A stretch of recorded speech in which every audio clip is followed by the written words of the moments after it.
Olá, irmãos. Meu nome é Paula, sou tarefeira do Centro Espírita Irmã Rosa.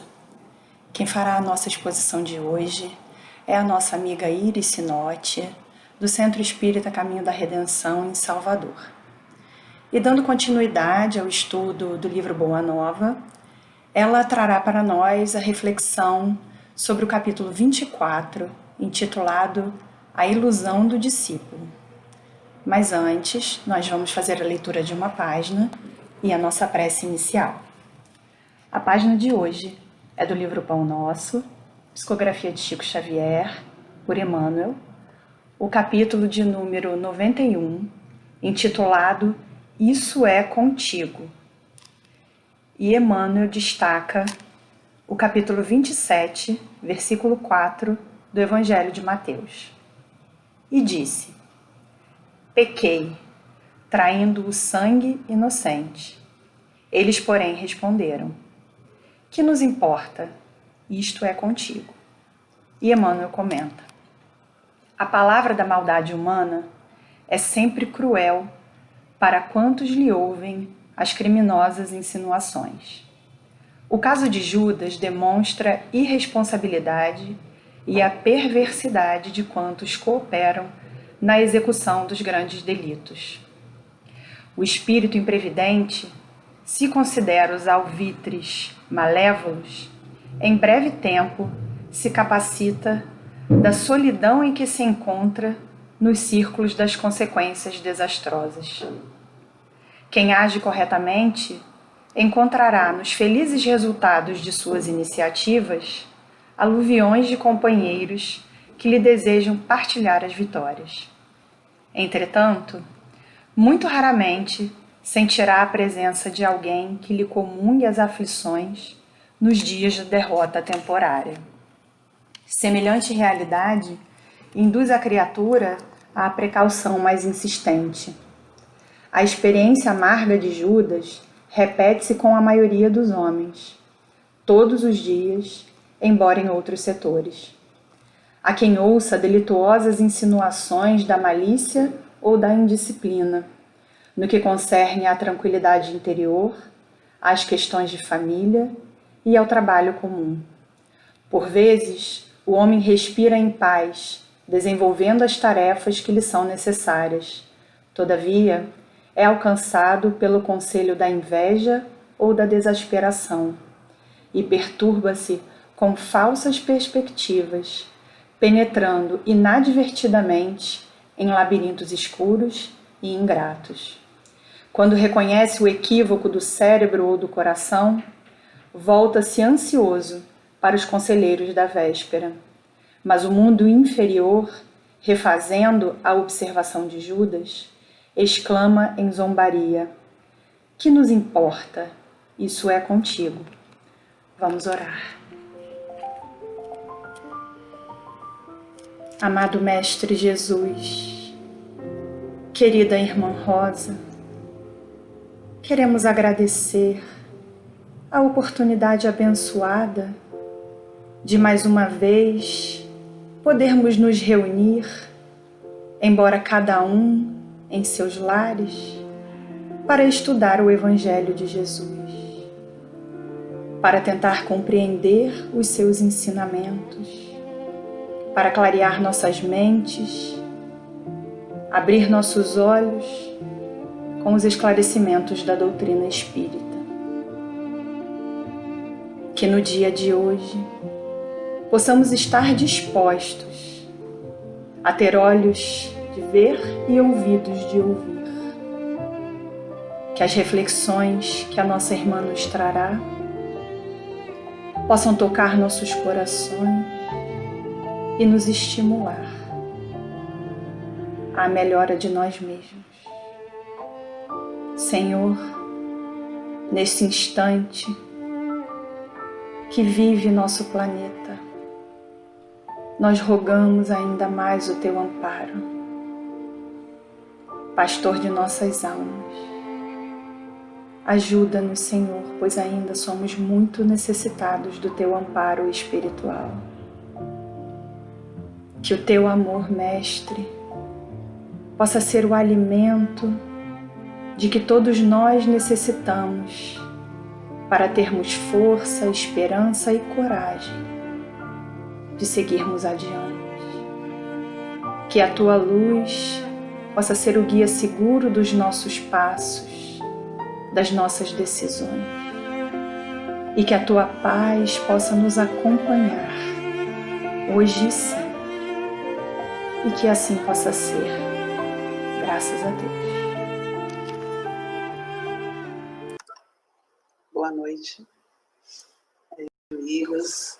Prazer estar com vocês. Fiquei feliz de receber o convite da nossa querida amiga Graça.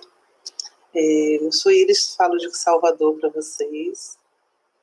Estamos aqui nesse processo, né, nesse momento atípico das vidas, né, das nossas vidas, vivendo essa experiência que precisa ser vista e acolhida como um momento importante, uma experiência de, sem nenhuma dúvida, um momento de crescimento e aprendizado para todos nós. Eu, no momento, coordeno o trabalho na Mansão do Caminho, da série psicológica, e é um prazer, né, mais uma vez, dizer isso a vocês, estar com vocês. O pedido foi que pudéssemos falar sobre o capítulo 24 da Boa Nova.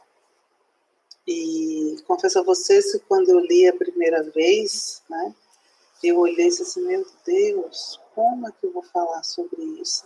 Não que é complicado, mas é porque vem tantas coisas na nossa cabeça. E então eu deixei que a história viesse de novo até mim, né? Vocês, acredito que vocês estão estudando, né, o livro, estão acompanhando. E esse capítulo fala da ilusão do discípulo.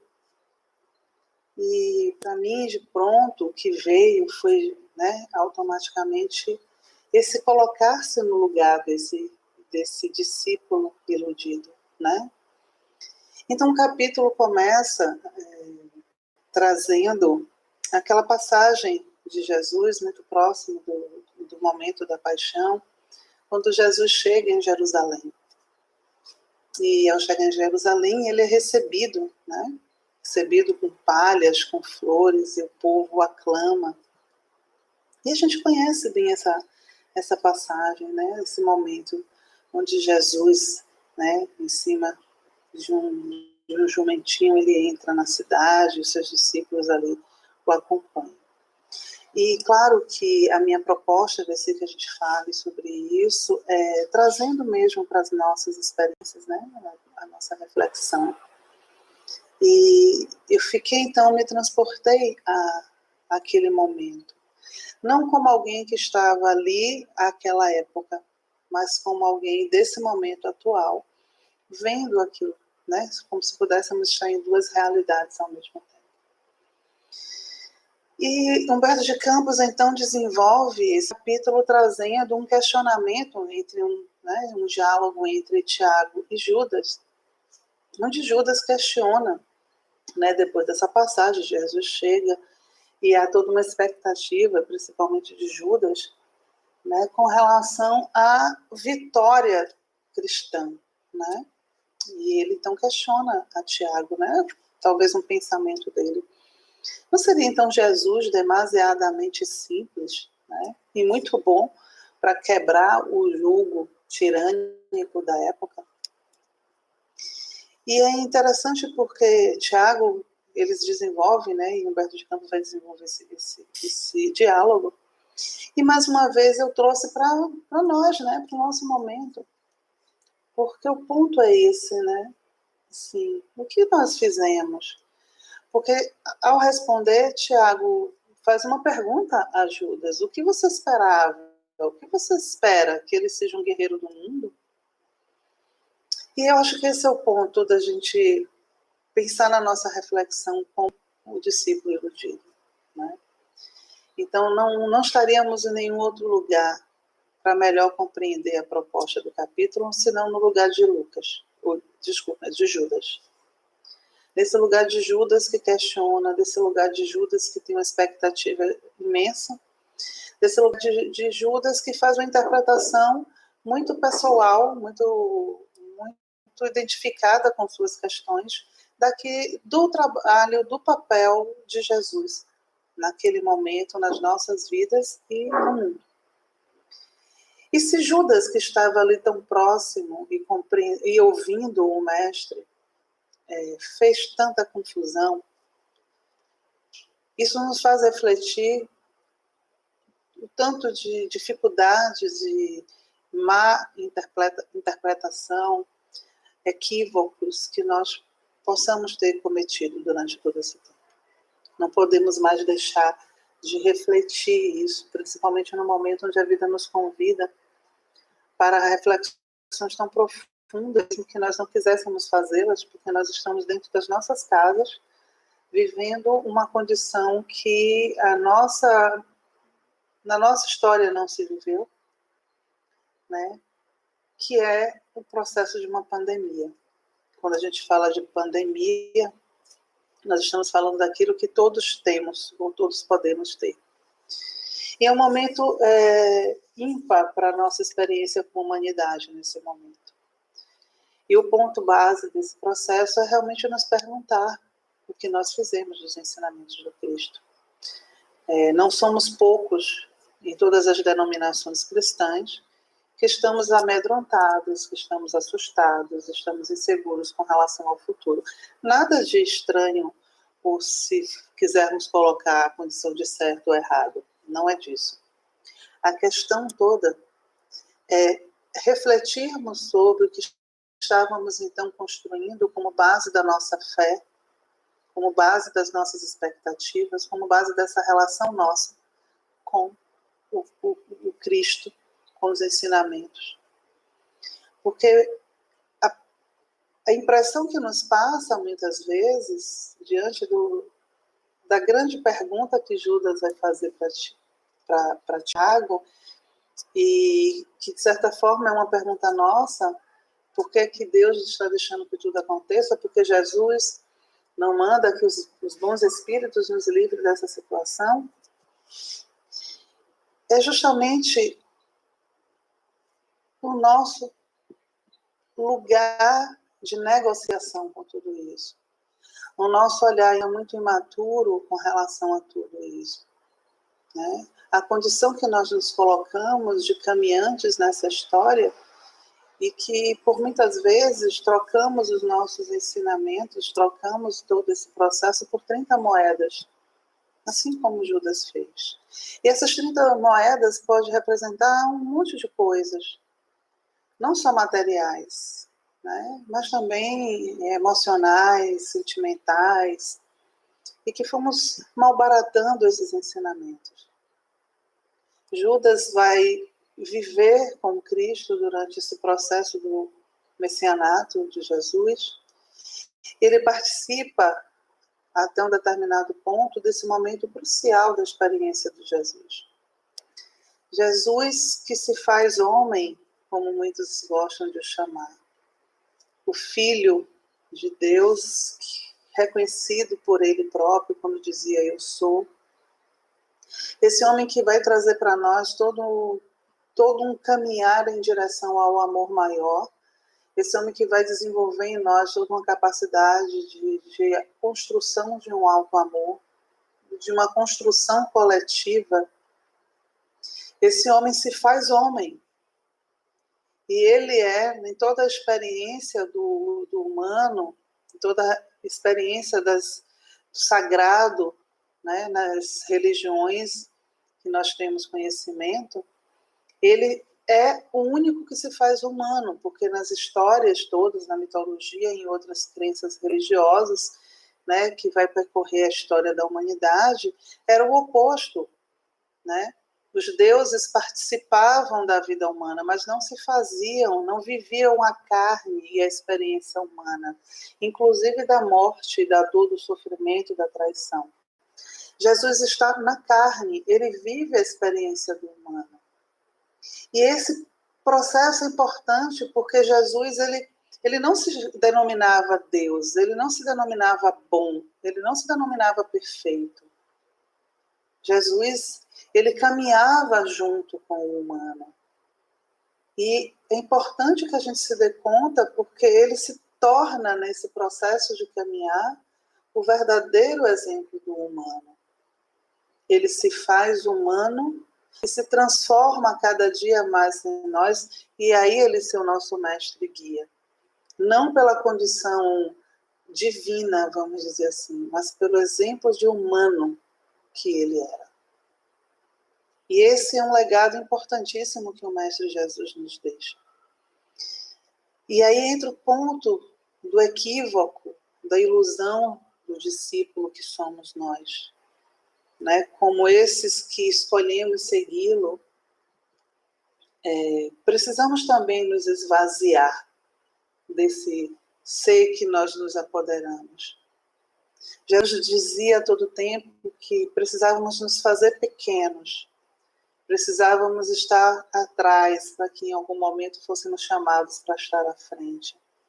Mas no comportamento equivocado e iludido do cristão, do discípulo, do mestre, nós esquecemos de nos esvaziar e fomos nos inflando, nos enchendo, nos tornando tão egocentrados e egoístas, que esquecemos de nos liberar de nossas mazelas, dos nossos medos limitadores, do nosso egoísmo, da nossa avareza. Né? Precisamos nos esvaziar dessa suposta humanidade que nós nos vestimos, nós nos preenchemos, justamente para poder nos transformar nesse humano que Jesus nos propôs. Nos vestir desse humano que Jesus trouxe para nós, porque é justamente essa humanidade de Jesus que nos aproxima verdadeiramente de Deus. Jesus se faz carne, e assim a gente lê nas Escrituras. A ilusão de Judas é a nossa incoerência. A ilusão de Judas é justamente a nossa desconstrução de todo esse ensinamento.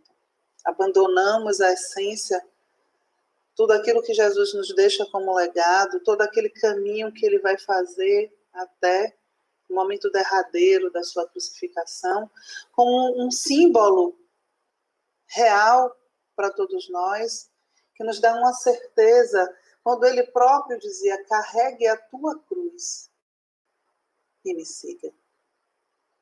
Carregue a tua cruz. Não pense que chegará até o Pai se não for por mim. Não porque ele se colocava nesse lugar, que ele era o único que salvava, mas era por mim, pelo seu caminho, pelo legado que ele deixava para todos nós. Há mais de 2000 anos Jesus esteve na Terra e ele descreve perfeitamente àquela época o que nós estamos passando nesse momento presente. A humanidade evolui na tecnologia, no seu conhecimento, evolui horizontalmente e pouquíssimo verticalmente. A ponto de podermos comparar essas duas sociedades de uma forma tão gritante que nos assusta. Estamos na ilusão desse processo e colocamos Jesus todos os dias na cruz. Todos os dias, há mais de 2000 anos. E ele pacientemente e amorosamente se deixa crucificar por nós, não para nos salvar, mas para nos humanizar, para podermos entender que esse crescimento horizontal é pobre e que ele não tem como nos levar a muito longe, se não começarmos a fazer o eixo da sua cruz em direção ao Pai. Quando Judas pergunta a Tiago se Jesus não era demasiadamente simples, isso me faz pensar se nós não somos demasiadamente arrogantes ainda. Se não estamos o tempo inteiro vendendo e negociando a nossa relação com Deus, a nossa relação com a religião, em troca de benefícios do ego, em troca de uma sensação ilusória e ainda imatura e infantil de que seremos salvos, de que estamos garantindo um lugar no céu, de que somos pessoas boas, porque a gente luta muito por sermos pessoas boas, por parecermos pessoas boas. E Na maioria das vezes estamos deixando que a ideia ilusória de bondade nos engane e vamos fazendo caminhos tão tortuosos e que muitas vezes vamos repetindo aquela passagem da vida do Cristo tão marcante, mas de uma outra forma, porque lavamos as mãos diante dos absurdos que nós fomos construindo na nossa vida e na vida dos outros. Vamos simplesmente lavando a mão e deixando que a decisão seja tomada por alguém e fazemos de conta que não estamos vendo o que estamos construindo, como se o fato de não ver fizesse com que tudo isso deixasse de existir. Vamos muitas vezes nesse processo de caminhar negar o Cristo tantas e tantas vezes, mas não porque dizemos que estamos negando, dizemos que não o conhecemos. Pelo contrário, nos vestimos das roupas dos bons e das boas pessoas e das pessoas caridosas, mas na verdade estamos negando todo o ensinamento de Jesus. Aquele que fizer pelo pequeno, pelo menor, fará por mim. E Jesus não andava com os grandes, Jesus andava com os pequenos. Jesus não se incomodava e não se importava com as riquezas. Ele não tinha absolutamente nada. Nem escrituras Jesus deixou. A sua vida foi o seu maior ato, a sua vida foi o seu legado e exemplo. Jesus caminhava. E ao caminhar, ele arrebatava as pessoas. Ele chamava e convidava para estar com ele. Me sigam. E eu não consigo imaginar que Jesus, no seu trajeto, se preocupasse em algum momento de onde essas pessoas vinham, quem elas eram, o que elas faziam, qual a opção sexual dessa pessoa, se ela era rica, pobre, qual era o sobrenome dessa pessoa, onde ela estudou. Porque Jesus olhava o humano, a alma. E nós, vestidos nas nossas roupas, iludidos assim como Judas, não queremos ser simples. Queremos a vitória do processo, como Judas dizia, né, na narrativa de Humberto de Campos, a vitória gloriosa do cristianismo. Mas o que seria de fato a glória buscada e desejada por Jesus, senão a glória do humano, no seu sentido mais amplo da palavra glória, da vitória da nossa passagem pelo mundo, sem se deixar corromper pelo mundo, sem se deixar vender ou comprar, né, vamos dizer assim, por 30 moedas. O que será que nós estamos barganhando e vendendo por apenas 30 moedas?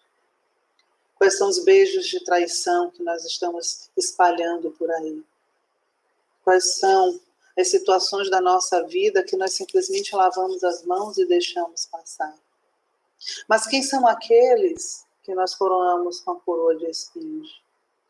Quem são aqueles que nós desprezamos sem nos darmos conta que o próprio mestre que seguimos nos disse que era lá que ele estaria? Era lá, naqueles olhos famintos. Como eu disse antes, Jesus não andava com os poderosos.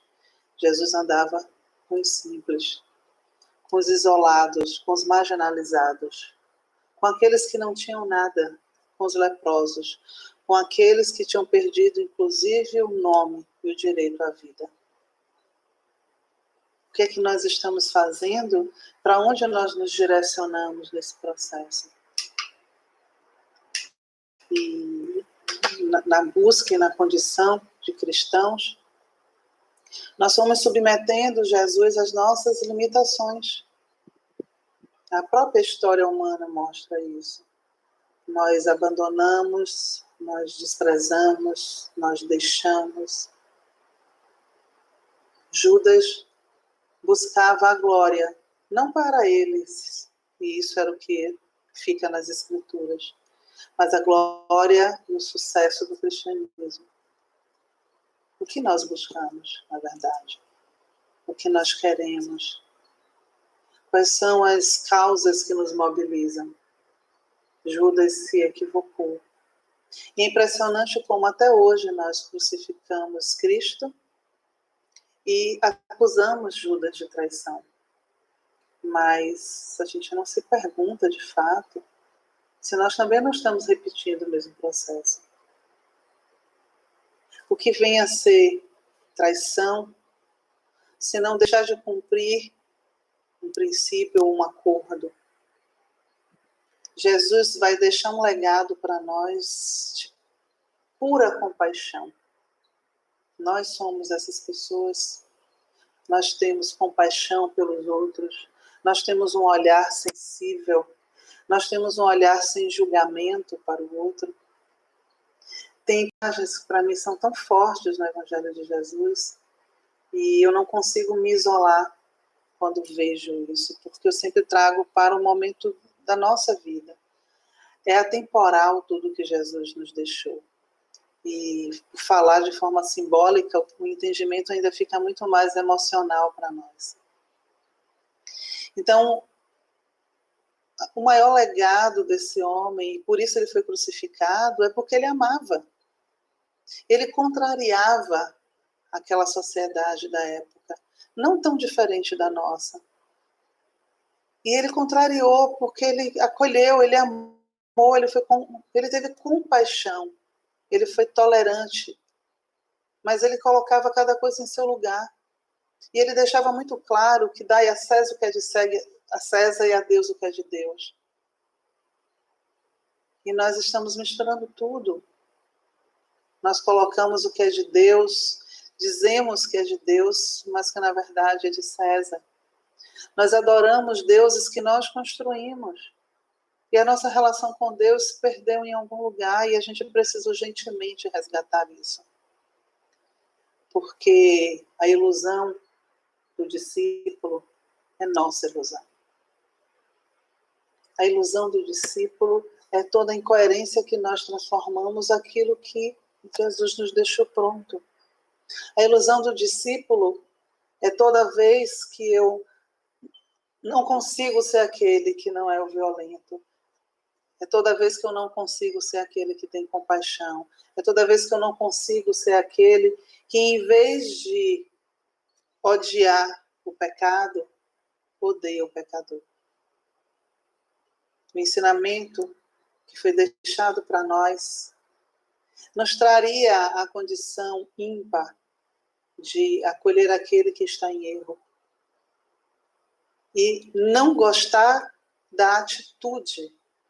E justamente por se incomodar com a atitude, resgatar o pecador. E lutar com toda a nossa força para que aquele pecador jamais pecasse. Que, como já dizia Gandhi, quando um ser humano cai, toda a humanidade cai com ele. Mas quando um humano levanta, toda a humanidade levanta com ele. E o próprio Gandhi, esse que não era cristão, nos diz em um momento de profunda leitura sensível das Escrituras, quando ele vai conhecer ali o Sermão da Montanha e que ele fica encantado com tamanha poesia, ele faz: eu não consigo entender como um homem que traz toda essa beleza e essa cantiga da vida, que prega todo esse amor, tem como seguidores os cristãos. E ele não está fazendo aí uma crítica, né, no sentido de criticar o cristão como o nome que a gente entende, mas como uma crítica do comportamento.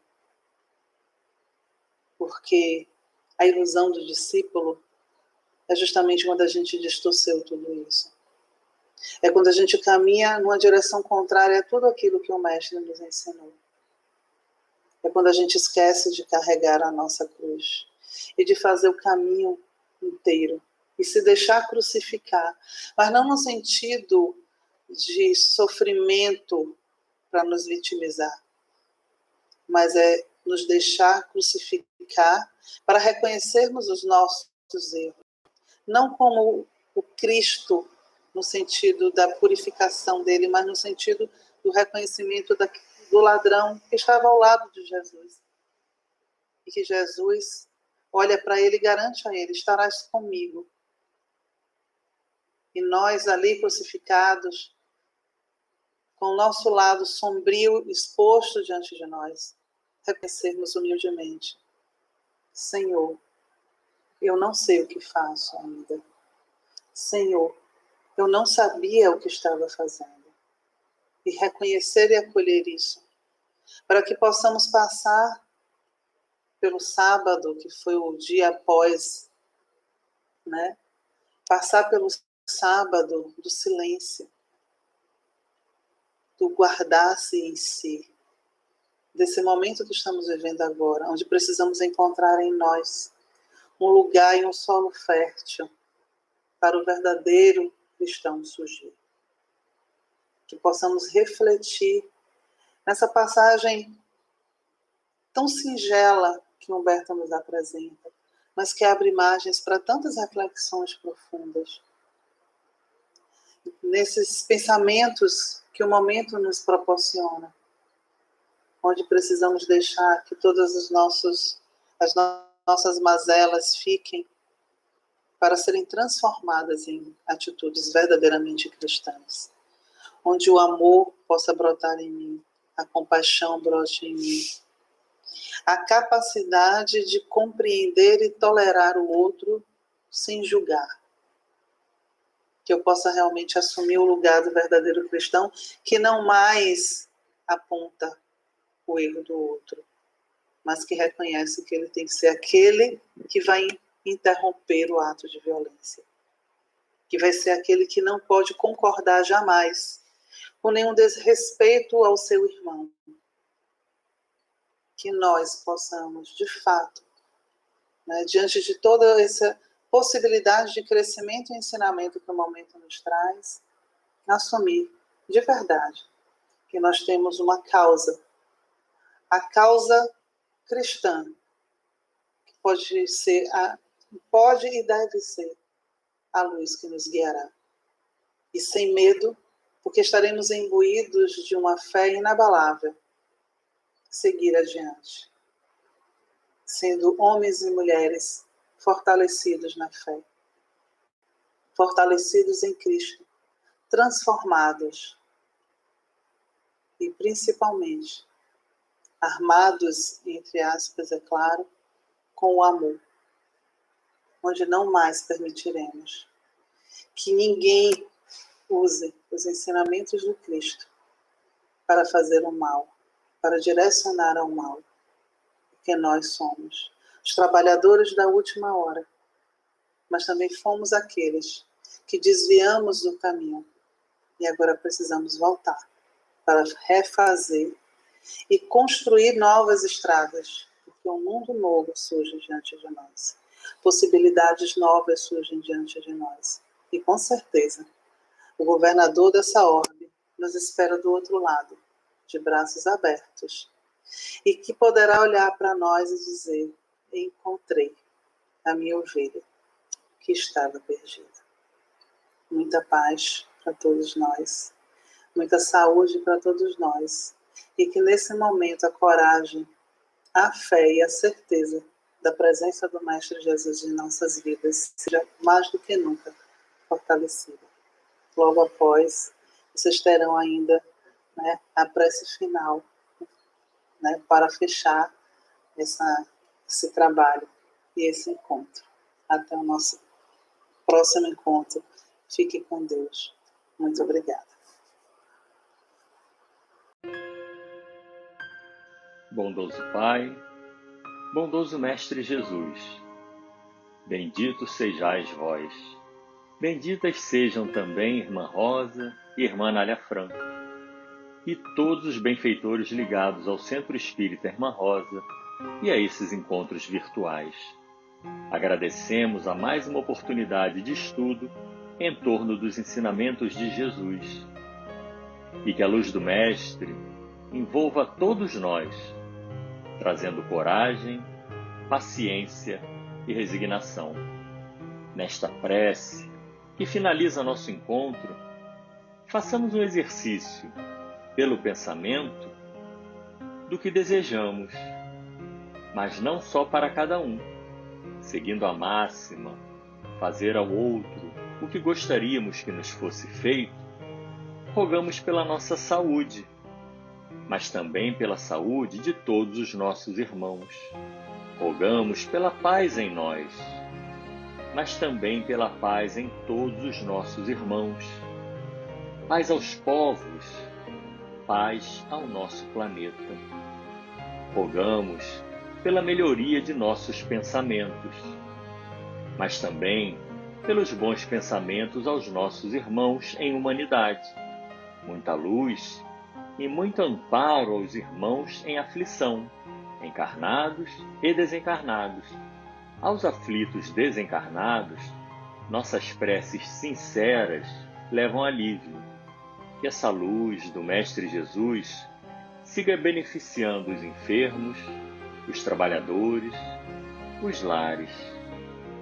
A cada prece, a cada bom pensamento, essa ligação se reforça.